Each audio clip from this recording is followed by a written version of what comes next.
motto. The first thing that I'd like to do is to save every day till eternity passes away, just to spend them with you.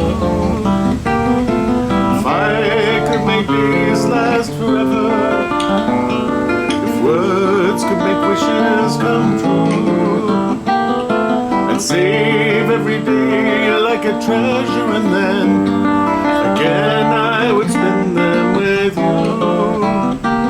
But there never seems to be enough time to do the things you want to do once you find them.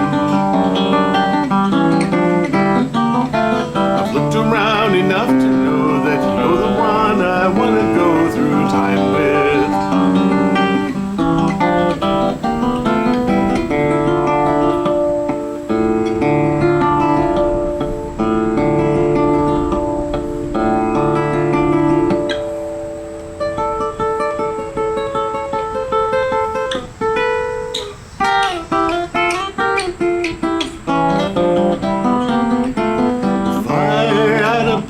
Just for wishes and dreams that had never come true, the box would be empty except for the memory of how they were answered by you.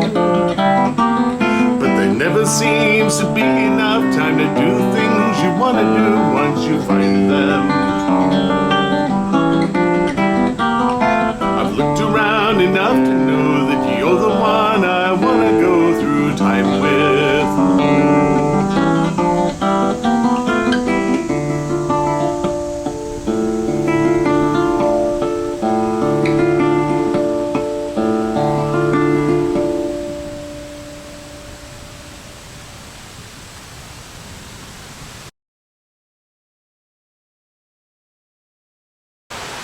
Alright, looks like it's time in a bottle. I used to play through songs, and when I get to one that I actually make it through without flubbing up, that's the song that I'm going to do a tutorial on. That's a good way of selecting. So this is a song by Jim Croce, and I'm doing my own original version, my own original arrangement, and that's the arrangement that I'm going to show you. It has a lot in common with, of course, the actual arrangement. And at some point or another, I'll dig up the name of the guitarist who traveled with him. That's my understanding. So I'm starting with essentially a D minor, but I'm just playing the 7th fret on the G string and the 6th fret on the B string, and I'm leaving all the other strings open. So I'm just, it's a very simple finger picking pattern. Thumb, second, first finger, thumb, second, first finger, and then I'm going to hit the harmonic on the 5th fret of the D string, and then the harmonic on the 5th fret of the on the 5th fret of the A string. So then hit the open A, and then I'll do the pattern again.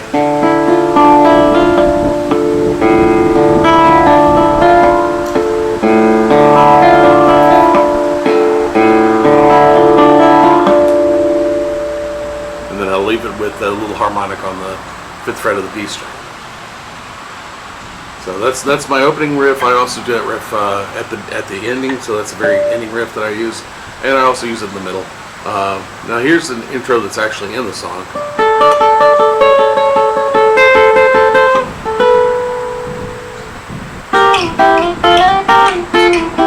So let's just look at that. That's 10th fret of the 10th fret on the B and E strings. Then just walk the E string down to the 9th fret, still holding the 10th fret on the B string. Then the 8th fret on the E string, and then I'm going to hold the 10th fret on the B string and the 7th fret on the E string. Play them just like that. Now this little thing here is the 8th fret on the B string and the 6th fret on the E string. And then just the same position taken down here, so it's the 5th fret on the B string and the 3rd fret on the E string. And then I'm going to come up here and Got the 5th fret on the E string, the 6th fret on the B string. Then back up to this chord again. And then just walk them down. And then this very famous riff that's actually in the song. That's a pretty easy riff. It's you hit both the 2nd fret on the D and B strings, then play the open G string, then the 3rd fret on the D and B strings, then play the open G string,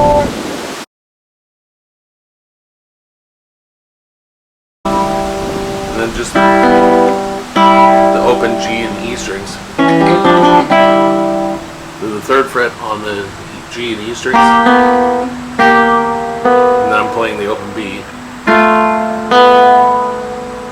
Then the E string on the 1st fret, G string on the 2nd fret, and then the E and G strings open.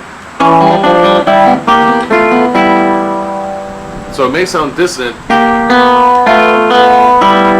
when you're playing it slowly.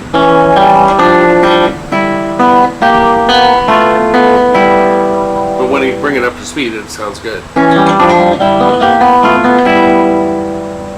And then that dissonant note just becomes a rhythm.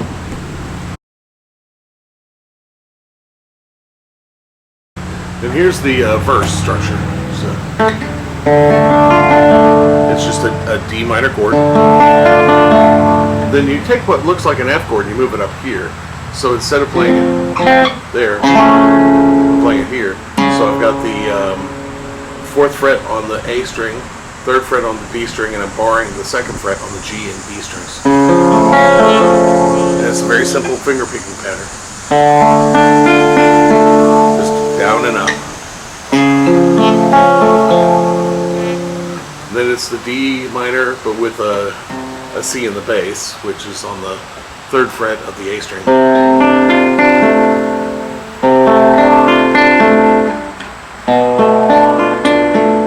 Down to the 2nd fret of the A string.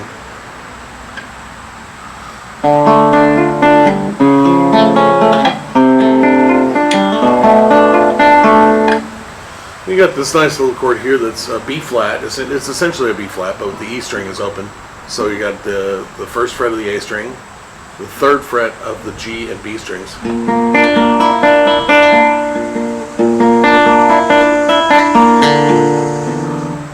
You got the D string open as well.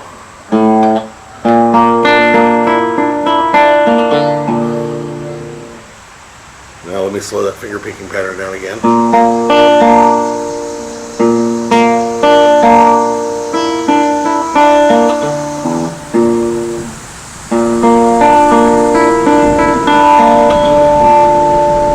And then back to this little figure here. That's the first half of the verse. The second half of the verse goes to the D minor, then skips this chord, it just goes straight to the D minor with the C in it. And then it plays this little chord again. And then it hits the G string, or it hits the E string on the 3rd fret, which is a G in the bass. So you got the 3rd fret on the E, G, and B strings. And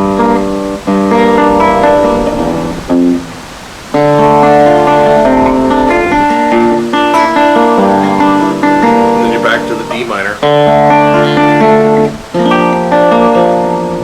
And that's a G7 chord there.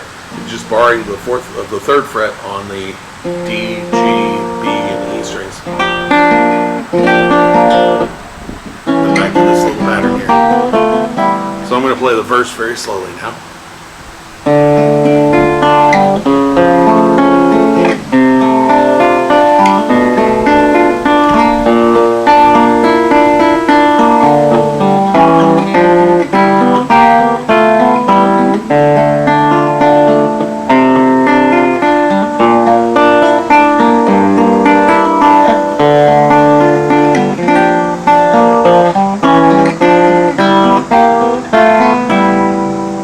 You'll hear lots of little notes where I'm not necessarily playing a note that's in the chord, or I'm playing a note that's muted, or I'm playing it just very quietly. and I do that just simply to keep the rhythm, to keep the rhythm uninterrupted. So it's just an old guitarist trick.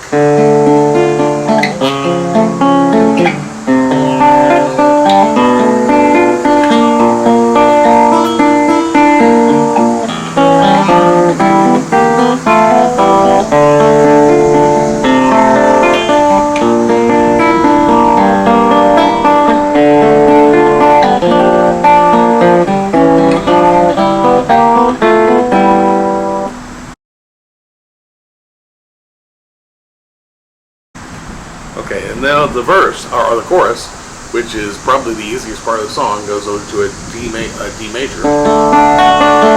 And again, it's the same finger picking pattern. A D major. And I'm using my little finger to hit the 3rd fret on the B string, because I'm going to need my ring finger to hit that 3rd fret on the A string. Then I'm going to go down to the 2nd fret on the A string. That's going to leave the G string open. Back to the regular D, but I'm going to play the A in the bass. And then I'm going to go to this form of G chord. It's a regular G chord, but I'm also playing the 3rd fret on the B string. So we'll walk the G string, walk the G chord down, play the F sharp on the 2nd fret of the E string. And then there's this little figure again.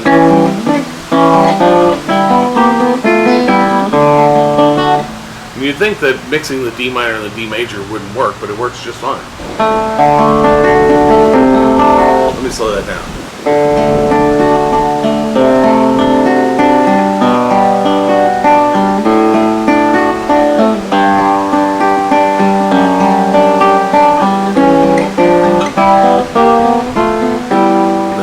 I do this little.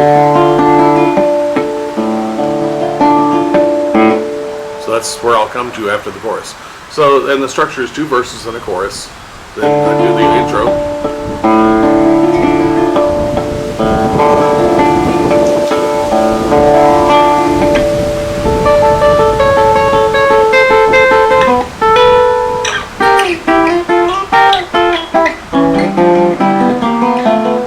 We're off into another verse, another chorus, and then it'll end on this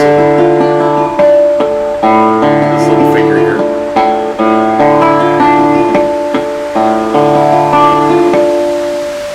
So that's my version of Time in a Bottle. Hopefully that's something that can be of use to you in putting together a nice set for classical guitar and voice.